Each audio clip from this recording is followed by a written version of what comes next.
Jr. and Pat Buchanan have stayed along with me to talk about this breaking story. Jumping in, I would say an understatement, Pat Buchanan. I mean, this is a taste of what's to come, maybe. It is astonishing the President of the United States would launch an attack on a presidential candidate from a podium in a foreign country, and the character of the attack is astounding. He's comparing Barack Obama to Neville Chamberlain appeasing Adolf Hitler. Hello. And talking about going into Poland.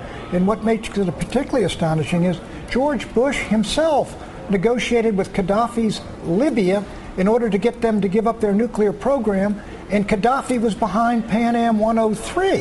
And Gaddafi was a terrorist. The other challenge, I'd agree with Pat 100%, the other challenge the president has, in addition to the two raids, is that it's reported this morning that President Bush's own Secretary of Defense, Bob Gates, has called for an engagement, some sort of talks to begin with the Iranians.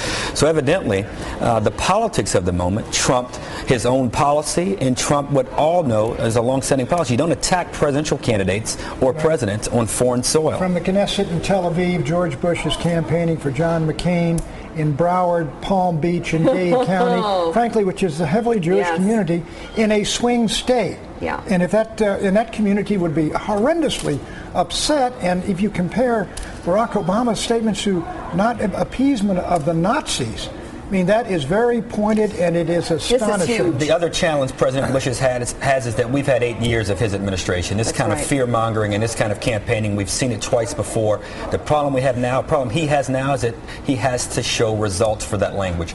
Gas prices, food prices, where we're bogged down in Iraq. The voters aren't going to fall for it as quickly and as easily as they did last time. Will McCain endorse this statement about Barack Obama, that in effect he is an appeaser? Well, let me read from the Obama campaign, because they just emailed me a response to President Bush's remarks, an amazing set of remarks from Jerusalem a day after the 60th anniversary of the Jewish state. And this is from the Obama campaign, from Barack Obama himself. It is sad that President Bush would use a speech to the Knesset on the 60th anniversary of Israel's independence to launch a false political attack. It is time to turn the page on 8 years of policies that have strengthened Iran and failed to secure America or our ally Israel.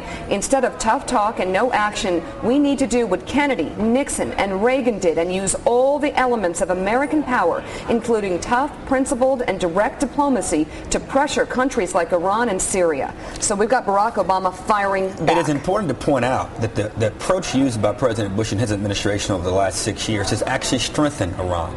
So